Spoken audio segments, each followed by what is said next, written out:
B&M has only been around for about 30 years, but they've become a staple in the theme park industry.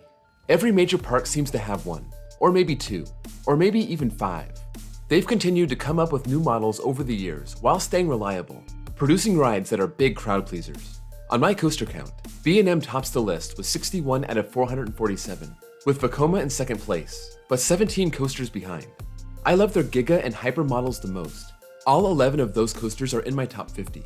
So today, I'm gonna throw those out and focus on their looping models. I've ridden all but one of them in America, and it's time to count them down. These are the 15 best and 5 worst B&M loopers in America.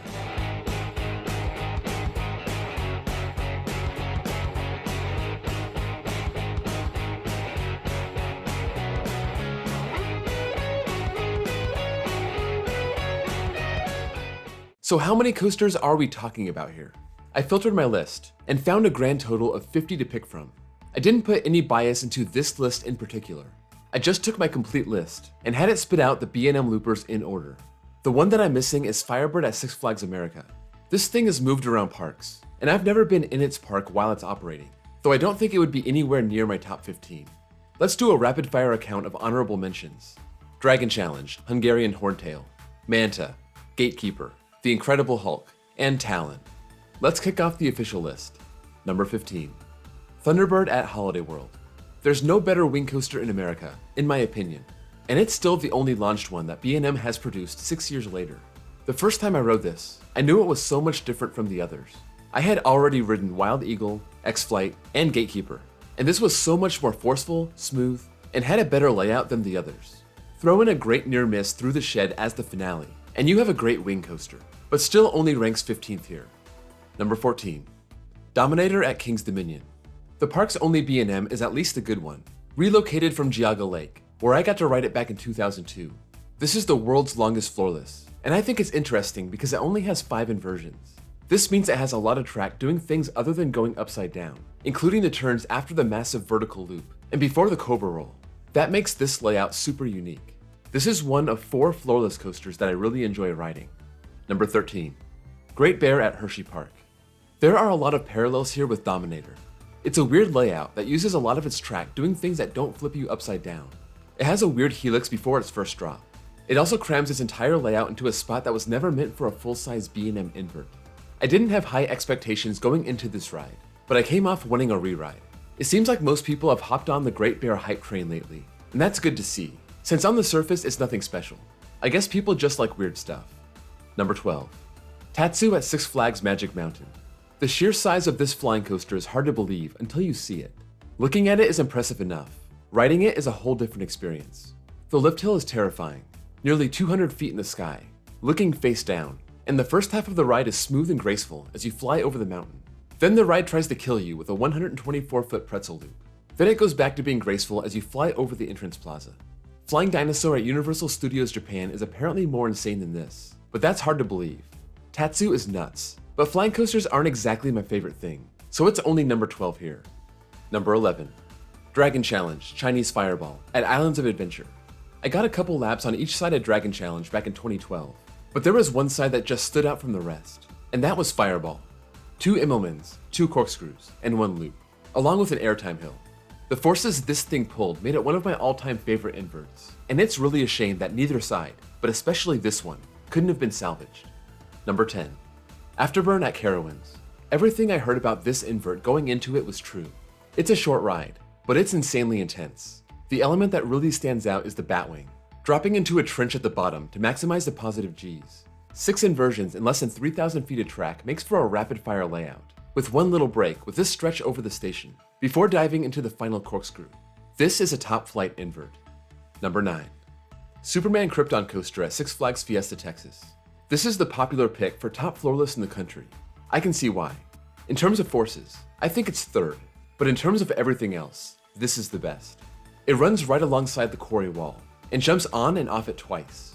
That first drop seems like it's going to slam you right into the wall before you dive to the ground. The helix before the 0G roll is a nice touch, and a great way to play with that wall, making the layout even more unconventional.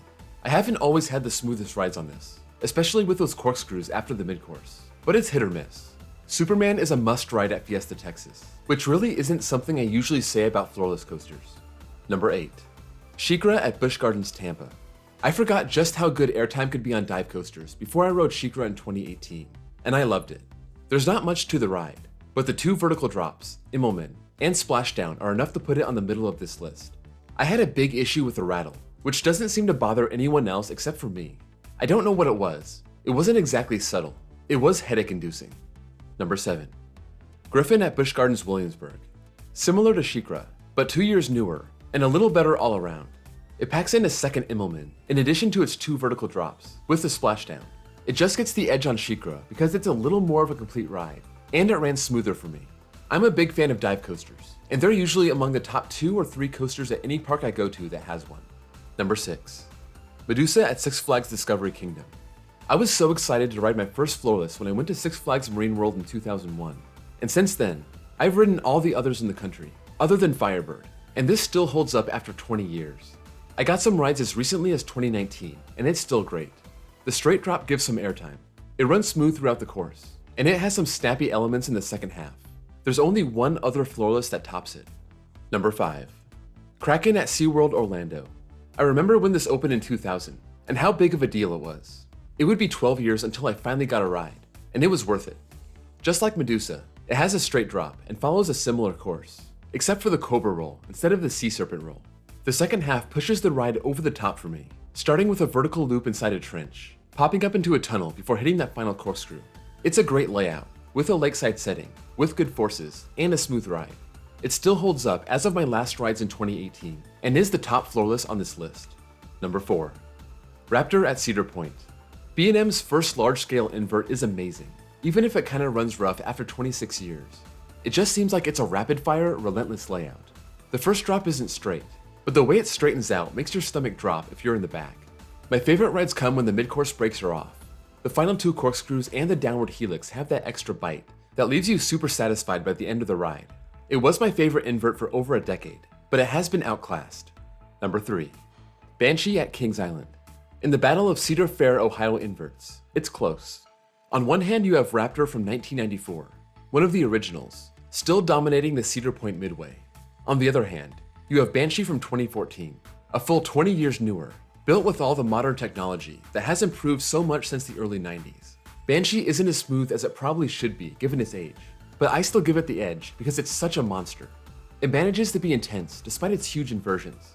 It apparently doesn't hit top speed until it gets to the bottom of that pretzel knot, and it ends with a slow, hang-time-filled inline twist.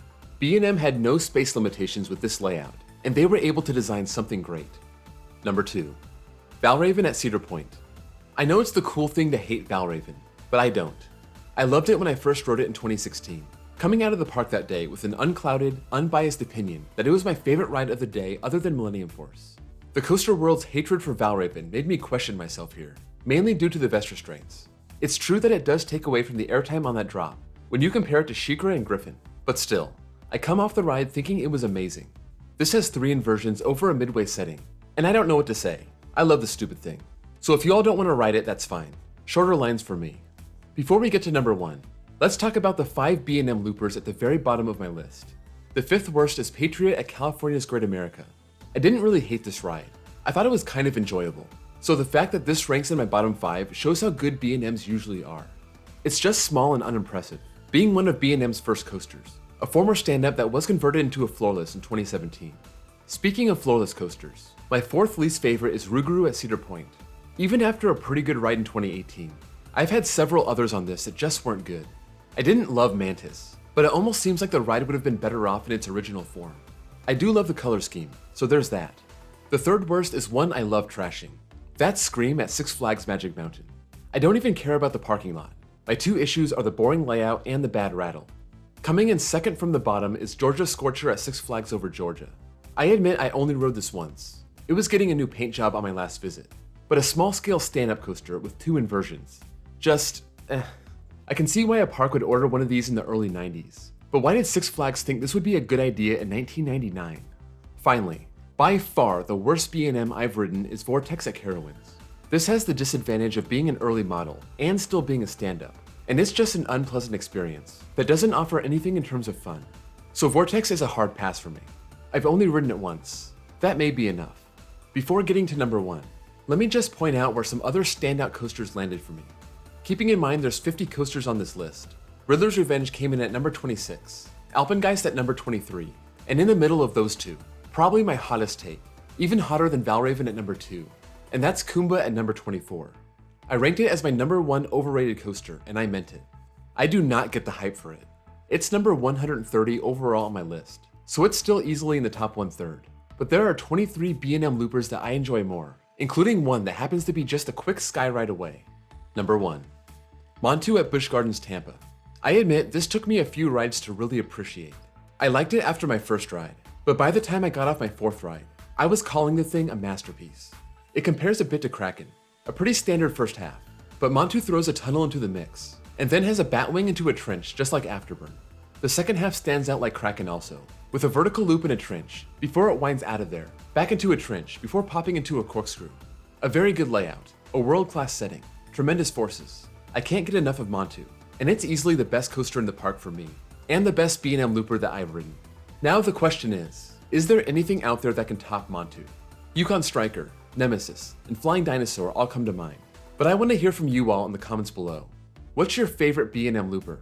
And what do you think about my ranking here?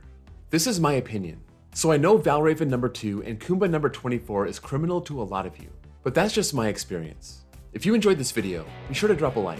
That's the best way to show your support for the channel. And if you're new here and love coasters, be sure to subscribe for more countdowns just like this one.